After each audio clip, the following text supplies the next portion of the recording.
এই সুদের ব্যবসা কেমন ভাবে চলতেছে? লাখে বলে বছরে 30,000 40,000 আছে। এরা জানে এটা খাওয়া হারাম, তবুও খায়। আপনি কি মনে করেন সুদখোর যে সুদ খাওয়া হারাম জানে না? ঘুষখোর যে ঘুষ খাওয়া হারাম জানে না? জানে। আমরা এলাকার সুদখোরও জানে। তা আমার কাছে আইয়া একবার বিচার দেয়। আমি বললাম কি বিচার কাকা? বেটা একদিন ফেসে বইয়া ব্যবসায়িক কাজে তার থেকে 5 লাখ টাকা লইছিলাম, তারা নাকি প্রতি বছরে প্রতি লাখে 30,000 টাকা করে দেওয়ার লাগে। আমি বললাম মাশাআল্লাহ, আপনি জানেন এটা হারাম, আপনি যদি 5 ওয়াক্ত নামাজ পড়েন মোটামুটি, তা আপনি সুদ টাকাটা লইলেন কেন? ও কাকা ফেসে পড়ে গেছি গা, সন্তান পারছি না, কারণ আমি ফেসে পড়ে আমি তখন সুদ যা লইছি। আমি বললাম তো ও কাকা তো এবার হিসাব করছে, এবার 5 লাখে তাইলে এক বছরে কত? 1.5 লাখ। কয় লাখ? 1.5 লাখ। আমি কইলাম তো ও কাকা এই সুদ এটা বাড়তে বাড়তে এমন 12ই বাড়ছে, এখন আমার সুদে আর আসলে মিলা 12.5 লাখ। কয় লাখ? আমি কইলাম তো এখন কাকা টাকাটা বেচালেছি না, টাকাটা বেচে এবার কাছে গেছি, সুদের টাকাটা শোধেমু। আমি তারে কইলাম তুই যেহেতু আমি যেহেতু তোর থেকে টাকা নিছি 5 লাখ, এখন তো এটা সুদে আসলে থেকে বাইরে আরো বেশি। বলো ঠিক আছে, তো তুমি কুদ্দুস সাইডে দিয়ে যাও আল্লাহর রাস্তায়। আমি কইলাম তো এরপরে কি কইছে? কইতেছে আমি তারা কইলাম যে যেহেতু 12.5 লাখ কইছে, তুই আমার থেকে 10 লাখ লয়ে যা, 2.5 লাখ তুই আমার মাফ করে দে। কাকা তুই আমার যে একটা ডেঞ্জারাস উত্তর দিছে রে বাবা। আমি বললাম কি উত্তর দিছে? ওতে আমার উত্তর দিছে আমি যে তোমার থেকে 2.5 লাখ টাকা কম নিবো সুদের টাকা, আল্লাহ কি কবরে গেলে আমার একটা বাড়ি কমাইয়ে দিব? তার মানে জানে এই সুদের কারণে এর কবরে ফিরাইবো, সুদের কারণে এর কবরে ফিরাইবো জানে, জানার পরেও সুদ খায়। আমি কইলাম তো এরপরে না কাকা পুরাটাই তো দম লাগছে, পরে 5,000 টাকা কম নিছে। আমি কইলাম আচ্ছা ও কাকা কিন্তু তে 5 ওয়াক্ত নামাজ পড়ে কথা দি কয় না দি কয় ওয়াক্ত? আমরা এলাকাতে কিন্তু আছে, এমন কোন এলাকা বাংলাদেশে আমার মনে হয় না বাদ আছে, তবে হয়তো কিছু কিছু এলাকা কোনরকম ঠিক আছে আর কি। নবীজি বলছেন উম্মত কিয়ামতের পূর্বে আমার উম্মতের মধ্যে একটা উম্মত বাদ থাকবে না যারা এই হারামের সাথে সংযুক্ত না, এই সুদের সাথে সংযুক্ত না। নবীজি কেন? তো মুমিনরা কি করবে? রাসূল বলছেন তারা যদি সুদ নাও খায়, তারা যখন রাস্তা দিয়ে হাঁটবে এই হারামখোরদের গায়ের বাতাস আমার মুমিন বান্দাদের মুমিন উম্মতদের গায়ে লাগবে। কথা কয় না দি? দেখেন আমরা এলাকার সুদের সিস্টেমটা কি। কেউ যদি সুদ খায় তারটা তার মতো, কেউ সুদ দেয় তারটা তার মতো, কিন্তু যে লোকটা আমরা এলাকা শিক্ষিত তার কাছে স্ট্যান্ডটা লইয়া যায় বাতিজা ওই সিগনেচারটা একটু কোন দিয়ে একটু লেখা দোষে মনে রাখেন যে সুদের কারবারের জিনিসটা একটু লেহালেহি করে তার ঠিকানা একবার সুদ খাইলে যে গুনাহ, তাহলে লেখা দিলে গুনাহটা কি একই না কম? বাড়ি কি একটা কম দিব? ফিডা আযাবুল শাদীদ, যন্ত্রণাদায়ক শাস্তি। আবার দেখবেন অনেকে সুদ খায়ও না, দেয়ও না, লেহেও না, এলাকার সর্দার মাতাব্বরি করে মোটামুটি। কাকা আমি তো তার থেকে 5 লাখ টাকা লইতাম, আর তে কইছে আপনারা যদি লয়ে যা সাক্ষী বানা তাহলে তে আমারে দিব। কাকা একটু সাক্ষী হন না, আল্লাহর নবীকে এই যে শাহেদ, এই যে সাক্ষী হয়ে গেল সুদের টাকার, এই যে একটা সিগনেচার দিয়ে দিলেন আপনি, অথবা ব্যাংকে লোন যে লয় এই ব্যাংকের লোনটা আপনি যে একটা সিগনেচার দিয়ে দিচ্ছেন, আল্লাহর নবীকে হমান অপরাধী না, তাহলে সাক্ষী হওয়া যাবে? আপনাদের কথা বল না, সাক্ষী হওয়া যাবে? আমি ওই যে মিরাজ মনে হয় না, মিরাজ বুঝা না, পরে কইছি আমি কইছি ঠিক 9:45 হাসান হাজারি হুজুরে নিয়ে আইবা, কারণ এখানে মানুষ আমারে দেখতে আইতো না, হুজুরও আর শুনতে আসবে, যেহেতু আসবে আমি আমার সুযোগ পাইছি, যেহেতু তোমরা যেহেতু কইরেই দিছ আমি 2-1টা কথা বলবো, আপনার এই কথা থেকে যেটা যেটা আমল করতে মন চাইবে আপনারা আমল করবে, ঠিক আছে না? ঠিক আছে না? তাইলে কখনো কোনো মানুষের উপকার করতেন যে সুদের সাক্ষী হবেন, সুদের সিগনেচারও দিবেন, দিলে কি ফিটা কম না বেশি? সমান। তাইলে আচ্ছা আবার আসেন, এই সুদ দেখেন এখন আর বেড়াইতের মাঝে নাই, এখন বাড়ি বাড়ি চলে গেছে সুদ, নাম দিছে কিস্তি। আমরা কথা কন না কেন? নাম দিছে কি? আমি কিছু করতে পারতেছে না হুজুর, আমি তো লই রাখছি 1 লাখ লইয়া না আমার ক্ষেত্রার বন্ধকটা ছুটেছি, আছে না নাই? মা বোনেরা বাড়ি বাড়ি সুদের ব্যবসা করে, দেখবেন এলাকায় যদি কোনো কাকারে বা কোনো বাইরে কাকা দেখেন না 1 লাখ টাকা কোন রকম ব্যবস্থা করে দেওয়া যায়নি, আমার কাছে তো নাই, ও তো শাশির কাছে যে খুঁজে দেওয়া তার বইনে তার কাছে কটা টিয়া দিছে লাগাই দিবার লাগে। আপনার কথা কন না কেন? মা বোনেরা যারা পর্দার আড়ালে শুনতাছ, আম্মা আমি চাই না গো মা, তোমরা কোন রানিয়ারা বিষ্ণুপুর সহ সারা বাংলাদেশের কোন মহিলা জাহান্নামের আগুনে জ্বলো। এই সুদের টাকাটা খাইয়া তোমার জাহান্নামটা তুমি নিজেই কিনা রেডি করতেছো। কথা কর না, এই সুদরা এখন হয়ে গেছে আবার ন্যাশনালিটি। কিভাবে এই সুদরা এমন ভাবে ন্যাশনাল হচ্ছে, এলাকাত মানুষ সুদখুর কইব দেখা এর এলাকাত সুদের ব্যবসা করে না। 20-30 লাখ টাকা জায়গা জমি বেচছে অথবা পেনশনের টাকা ঢুকা ফাইয়া এটা নিয়ে ব্যাংকের আহে এককালীন মাসে মাসে তুল্লা খা আসেনি। 10 লাখ 20 লাখ রাহে 10 বছরের লাগে 10 লাখ রাখলে 10 বছর পরে এটা হয় 20 লাখ। আসেনি? নাই। আমরা বাদাম খেলেও তো না দেওয়া তো আসে না, নাই কম লাগবে তোমার। আসেনি? আসে। আসেন। এরপরে দেখেন সুদের আরেকটা ইন্টারন্যাশনাল গোপনীয় সাবজেক্ট আছে, যেটা আপনার বউ আপনার ফার্ম দিয়ে করায়। বলে এটা কেমনে? দেখবেন আপনি যখন ইনকাম করতেছেন, কামাই রুজি করতেছেন, আপনার স্ত্রী আপনারা কইতেছে তুমি যে যা কামাই করো তাই সব খরচ করে লাও। আমরা আবুদ্দার একটা ভবিষ্যৎ আছে, তার ভবিষ্যৎটা কি তৈব এটা কই আপনার ব্যাংকে একটা ডিপিএস করাইব। নাম দিছে কি? আপনাদের কথা বলে না ডি, সবাই কইতে পারতেছে না কারণ তলে তলে নিজেরা অনেকে করে রাখছে। ডিপি কিতা মাসে মাসে 500-1000 করে রাখবা, রাখলে এটা কয়েক বছর পরে না বলইব 11% দিব, 10% দিব। আছে না নাই? দেখবেন আপনি যখন ব্যাংকে বেশি যাতায়াত করবেন, আপনার ব্যাংকের একটা কর্মীর সাথে পরিচিত বেশি হয়ে যাবে, তখন ওই কর্মী আপনার অফার করবো স্যার কিছু টাকা ফিক্সড ডিপোজিট করেন না। আপনারা দেখবেন প্রস্তাব দিবে। তো আপনি যদি জিগান ফিক্সড ডিপোজিট কি চান, আপনি যদি 1 লাখ টাকা রাখেন আপনাকে 11 লাখ টাকার খরচ হিসাব করে প্রতি 1000 11% বা প্রতি 100 11% করে আপনাকে মুনাফা দেওয়া হবে। এটা সুদ কয় না, কারণ সুদ কইলে মুসলমানরা চালাক বুঝে লাগবো। নাম দিছে এখন কি এটা? আপনাদের কথা কন না কেন? এটা নাম দিছে কি? আমি মাঝে মাঝে চিন্তা করি আমি যে মাহফিল এডি কই বহুত ব্যাংক কলারা নিয়ে আমার ফাইলে সেভডা করে আপনার কষ্ট হইতেছে। দেখেন মাঝে মাঝে বহুত হুজুরা ঘুম হয়ে জায়গা জায়গা না কি লেগে যা ওই উচিত কথা দিছে কর আর হাফছে তারা নিরাল করে আমি মাঝে মাঝে চিন্তা করি করে উচিত কথা না, এটা এটা হক কথা না, কি করে লইলে আল্লাহ আপনারা বোঝার তৌফিক দান করুন। আস্তে কইছে না আমিন, আরো জোরে কোন আমিন। এ মুসলমান, হারাম টাকা তোমার আবুদ্দারে মানুষ করবার লাগা, তোমার ফোলা মাইয়ারে মানুষ করবার লাগা, তুমি যে টাকাটা হারাম টাকাটা লাগাইলা এই টাকা দিয়া সন্তান মানুষ করবা, আবার এই সন্তান তোমারে বুড়া হওয়ার পর তোমারে চালাইবো। এই কথা চিন্তা করো, তোমার মনের ভিতরে একটা গোলাপ ফুল চিন্তা করার মতো। বলে হুজুর কেন? কারণ এই হারাম টাকা দিয়া সন্তানের ভবিষ্যৎ গড়বা। এ ফোলা তুমি বাপে তুমি মায়ে বড় হইলে তোমারে মুইরাইবো। তুমি হারাম টাকা মানুষের ওজনে কম দিয়া দিয়া ব্যবসা কইরা মিছা কথা কয়া কয়া ব্যবসা করে সন্তানরে মানুষ করবা, আর তোমার সন্তান তোমারে বড় হইলে মুরব্বী হওয়ার পর তোমার সুন্দর করে লালন পালন করবে। জি না মুসলমান, ওই সন্তান কোনোদিন তোমার লালন পালন করবে না।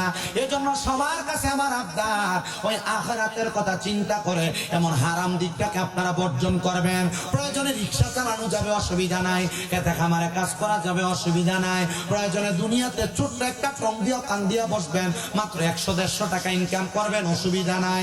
তবু এই অল্প খাবার দিয়া আল্লাহ তাআলার দরবারে শুকরিয়া আদায় করবেন। ওই যে প্রথম বলছিলাম শুকরিয়া আদায় করলে নিয়ামত বাড়ায়া দেয় আমার। এবার আসেন আমি আপনাদেরকে যে কথাগুলা বলতেছিলাম আখিরাতের জন্য পুঁজি তৈরি করা। এ বাবা পুঁজি কোনটা? তাইলে ইমানের দৌলতের ধনির কথা বললাম, তো আখিরাত যে জিনিসটা স্মরণ করাইলাম, ওই আখিরাতের পুঁজি হইল আপনার নেক আমল।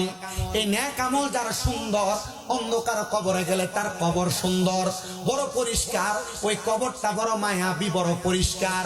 বলে কেমন মায়াবী? রহমতের ফেরেশতারা আপনার সাথে আহালা ওয়া সাহালান মারহাবান মারহাবান দুয়ুফুল্লাহ দুয়ুফুর রহমান বলে বলে কবরে স্বাগতম জানাবে। কি বলে স্বাগতম জানাবে? আল্লাহর মেহমান বলে বলে স্বাগতম জানাবে। কিন্তু যখন আপনি দুনিয়াতে বদ কাজ করে কবরে যাবেন, রাসূল সাল্লাল্লাহু আলাইহি ওয়াসাল্লাম বলছেন এই বান্দার রূহ যখন আজরাইল কবজ করে নিবে, নেওয়ার পরে বান্দা আজরাইলকে বলবে যে কি বলবে?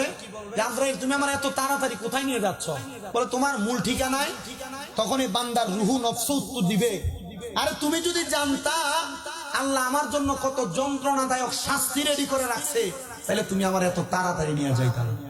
আর মুমিন বান্দা যখন মারা যাবে, মুমিন বান্দার রুহু কথা বলবে, আজরাইল এত আস্তে কেন নিয়ে যাও কেন? আর তুমি যদি জানতা আল্লাহ তাআলা আমার জন্য কি নিয়ামত রেডি করে রাখছে, তাহলে তুমি আমাকে আরো তাড়াতাড়ি নিয়ে যাইতা। জোরে পড়বেন না সুবহানাল্লাহ। আমরা তো মুমিন হইয়া মরতে চাই।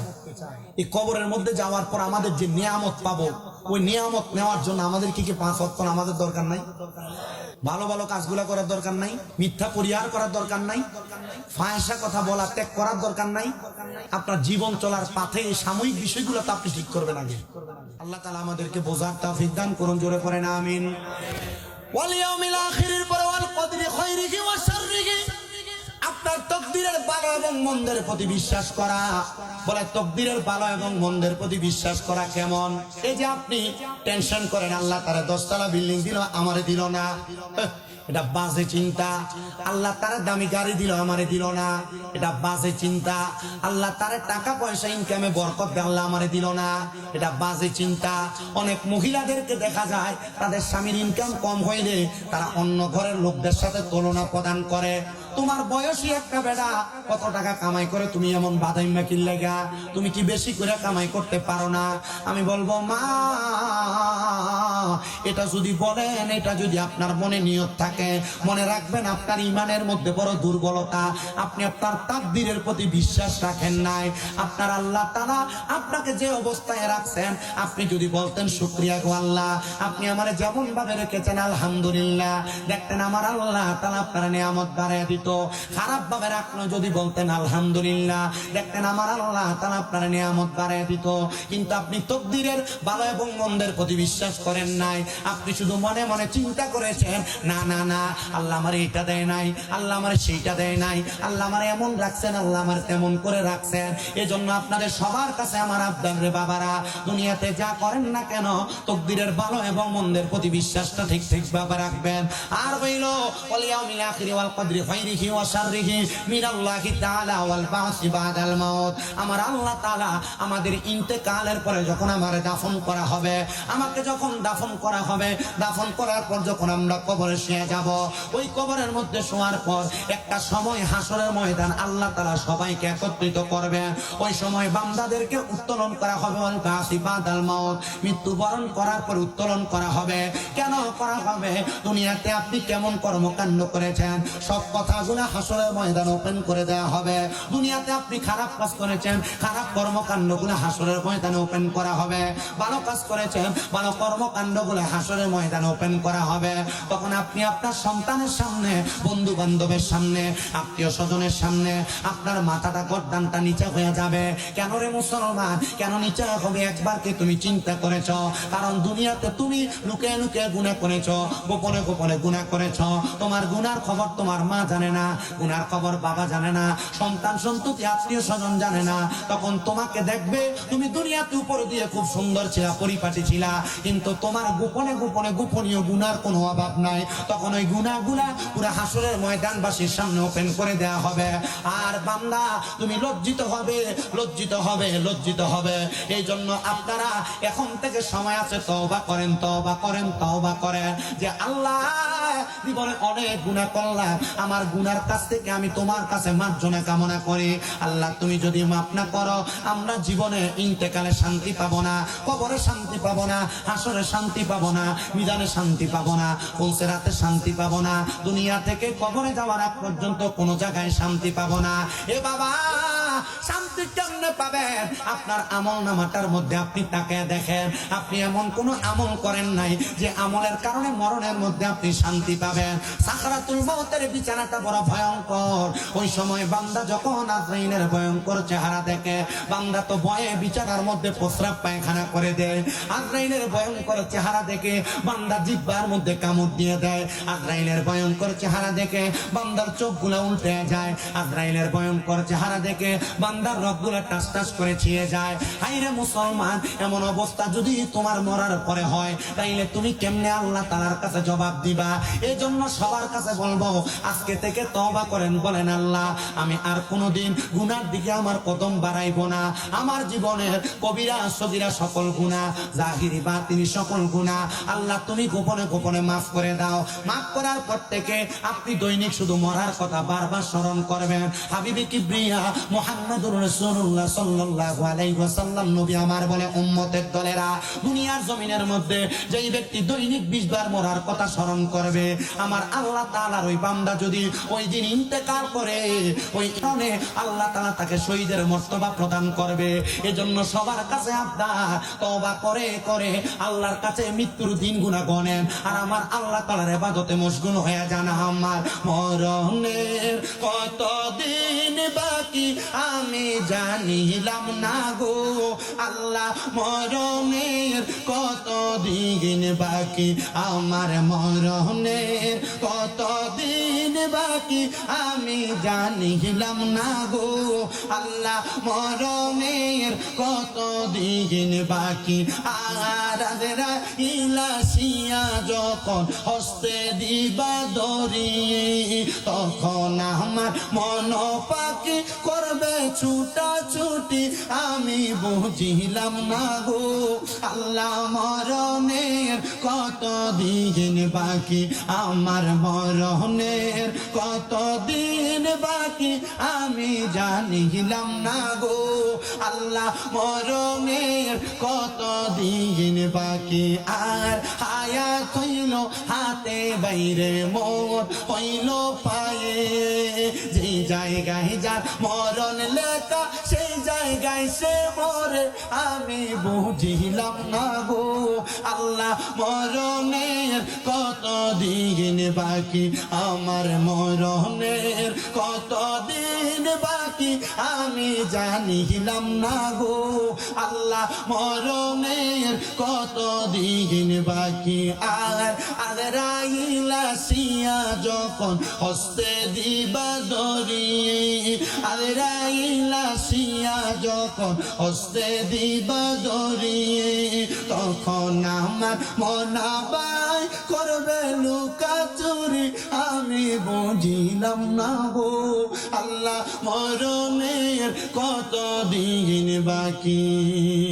আরে জমদূতে আসিয়া যেদিন রুহে দিবে হাত, রুহে তোমার দিয়া নিয়া যাবে কইরা বন্দি আমি জানিলাম না গো আল্লাহ, মরণের কতদিন বাকি। এবার আপনারা বলেন রানিয়ারা বিষ্ণুপুরের বাবা, ওই মরণ কথাটা কি সত্য না মিথ্যা? মরবে, তাহলে মরার আগে সর্বশ্রেষ্ঠ যেই নিয়ামত, ওই নিয়ামত হলো তওবা। কি আপনাদের কথা বলেন না? ওই নিয়ামতের নাম কি? আপনারা বললে বলবো, হুজুর নিয়ে আসবে। মাশাআল্লাহ, আপনারা এখন যেভাবে বসছেন আমার কাছে ভালো লাগতেছে, আপনাদের কাছে কথা বলে মজা লাগতেছে। কেন? অন্যান্য মাহফিলে দেখবেন একটু এলোমেলো থাকে, এখানে কথা বলে এখানে কথা বলে, আর বিশেষ করে আপনার মোটামুটি দাড়িওয়ালা যারা আছেন, বয়স্ক মানুষ যারা আছেন, আপনাদেরকে দেখলে আরো বেশি ভালো লাগে। কারণ ওয়াজ সব জায়গায় করা যায়, কিন্তু এই ওয়াজের আমলে বাস্তবায়ন হবে কতটুকু এটা বোঝা যায়। তাহলে আপনার কাছে আমার আবদার থাকবে, আপনি মরার আগে কি করবেন? এটা কি কখন মরবেন গ্যারান্টি আছে? ঠিক এই জায়গাটার ভিতরে আপনি আমি বলবো। এজন্য আপনাদের কাছে আমার আবদার, রাসূল পাক সাল্লাল্লাহু আলাইহি সাল্লাম হযরত ওসমান জিন নুরাইন রাদিয়াল্লাহু তাআলা আনহুকে বলেন, ওসমান জিন নুরাইন, যখন তুমি ঘুমাইতে যাইবা, ঘুমানোর আগে তুমি ওসমান জিন নুরাইন 100টা ওট কোরবানি কইরা দিয়া তারপরে ঘুমাইবা। আপনার জোরে বললেন কয়শোটা ওট? সাহাবী উসমান জিন নুরাইন রাসূলকে বড় ভালোবাসেন। ইয়া রাসূলুল্লাহ, আপনি যে বললেন 100টা ওট কোরবানি করে ঘুমাবো, নবীজি একদিন 2 দিন 3 দিন করলাম, তারপর 100টা ওট কোথা থেকে আসবে? রাসূল পাক সাল্লাল্লাহু আলাইহি সাল্লাম বলে, স্বাবলম্বী ব্যক্তি করবে। আর কেউ যদি না পারে, প্রত্যেকদিন ঘুমাইতে যাওয়ার আগে, প্রত্যেকদিন আস্তাগফিরুল্লাহ রব্বি মিন কুল্লি জাম্বিও ওয়াতুবু ইলাইহি লা হাওলা ওয়ালা কুওয়াতা ইল্লা বিল্লাহিল। এটা পয়রা যদি ঘুমায় 100টা উট কুরবানি করার সওয়াব আমলনামায় লিপিবদ্ধ। আমি আমার রানিয়ারা বিষ্ণুপুরের সকল বাবাদের কাছে আমি এই জন্য আবদারটা খাটায়া যাই। আমার বয়ানের প্রারম্ভিকার মধ্যে আমি বলেছিলাম আপনাদেরকে আল্লাহ তাআলা কেন আযাব গজব দেয় কারণগুলো আপনাদেরকে বইলা যাব। একটু মনোযোগ নিয়ে বসার চেষ্টা করেন।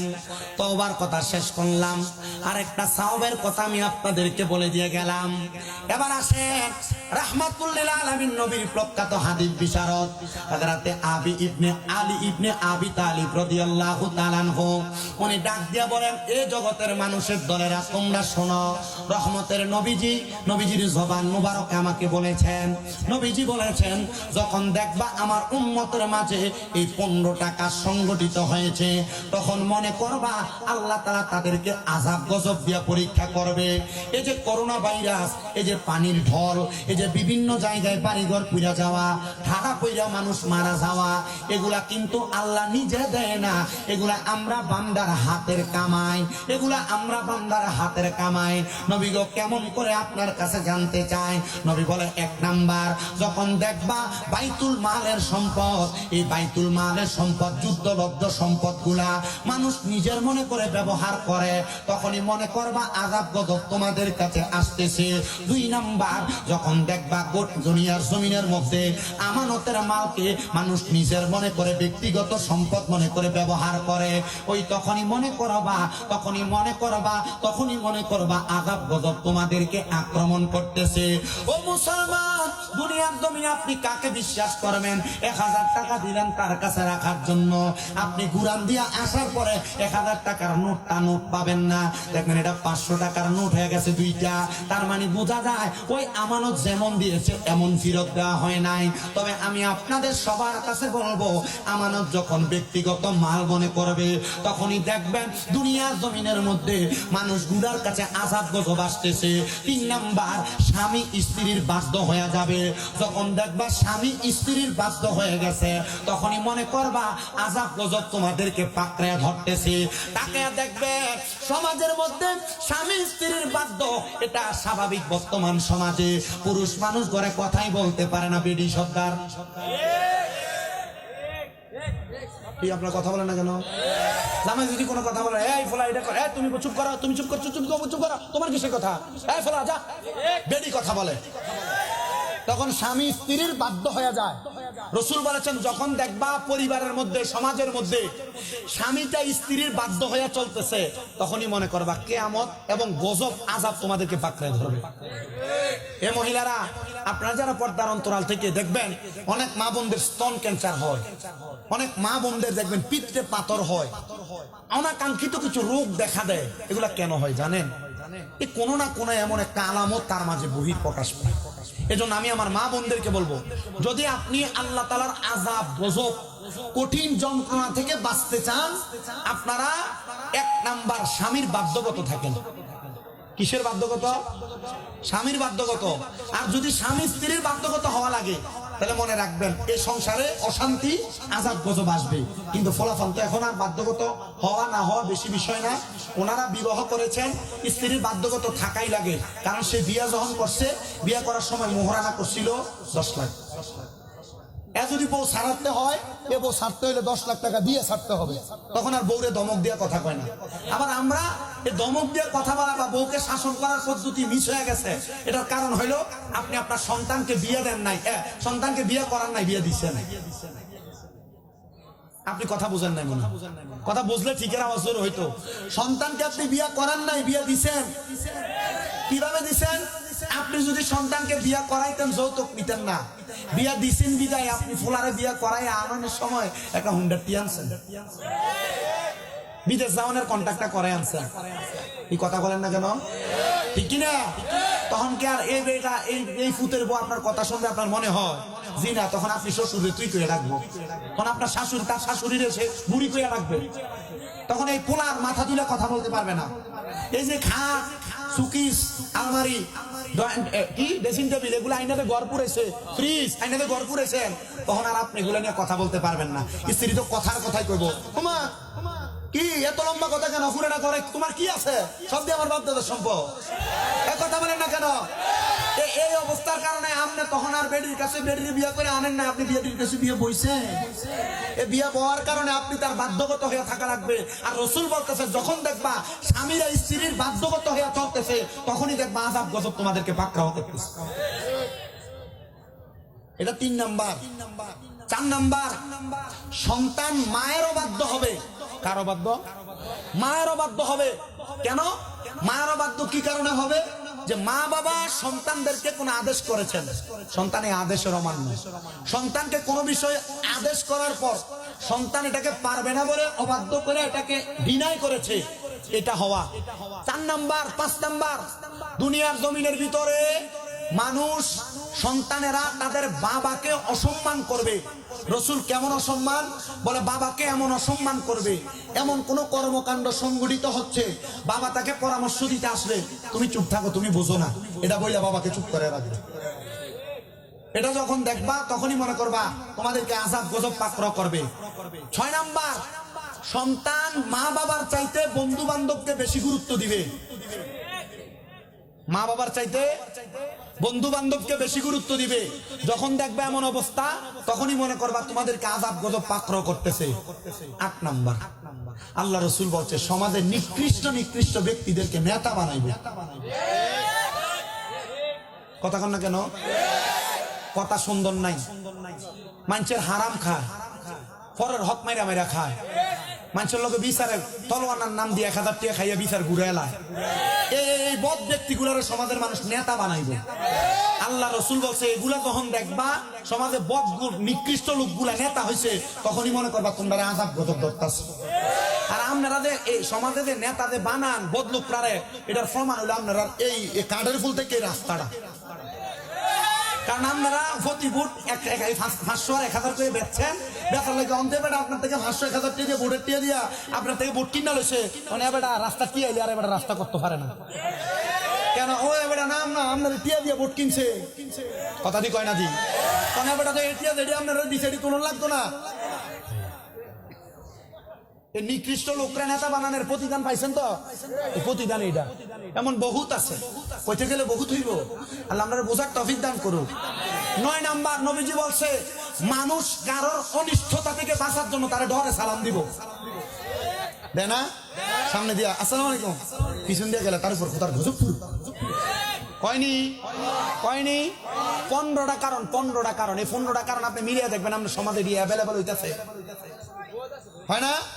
ডরে সালাম দেয়, এমন অবস্থা হয় কি হয় না? সাবধান, এই ব্যাপারে বড় সতর্ক থাকতে হবে। এ ব্যাপারে বড় সতর্ক। মন চাইলে সালাম দিবেন না। সে নিকৃষ্ট আপনি জানেন, সে অপকর্ম করে আপনি জানেন, সে খারাপ আপনি জানেন, আপনি তবুও তার সাথে সম্পর্ক বজায় রাখার জন্য, আপনার শক্তি বজায় রাখার জন্য আপনি একজন সন্ত্রাসী, একজন বাজে লোকের সাথে সম্পর্ক রাখবেন। রাসূল বলেছে যারা সন্ত্রাসী বাজে লোক সমাজের মধ্যে নিকৃষ্ট কর্মকাণ্ড করে, তাদের সাথে যাদের সম্পর্ক তারা আমাদের দলভুক্ত নয়, নবীর দলভুক্ত নয় যারা, তারা তো মুসলমানই না। কথা ঠিক আছে? এজন্য কিন্তু আপনি যে এই এলাকার গুন্ডা মাথা নেশাখুরটির লোক আপনার সম্পর্ক দেখবেন, নেশা করে একটারে যদি আপনি ধমক দেন 10টাই দৌড়াইয়া, ঠিক না? আয় না দৌড়াইয়া কোনটা সেন্টার লোকে যখন লাগবেন, একটার লোকে লাগলে আপনার লেগে 10টাই লাঠি লইয়া। এটার কারণ কি কন্ত? কারণ এরা সম্পর্ক খুব বালা। আবার আপনি আপনার শক্তি বাড়ানোর লেগা এরার লগে যদি সম্পর্ক রাখেন, রাসূল বলেছে কেউ যদি তার নিজের শক্তি বাড়ানোর জন্য কোন সন্ত্রাসী কোন হারামখোর এদের সাথে সম্পর্ক রাখে, এরা আমাদের দলভুক্ত নয়। নবীজির দলভুক্ত না হলে আপনি মুসলমান দাবিত করতে পারবেন না। বহুত নামাজি দেখতে আমি খবর লিখছি, বহুত নামাজিরা বা যাচাই বাছাই করে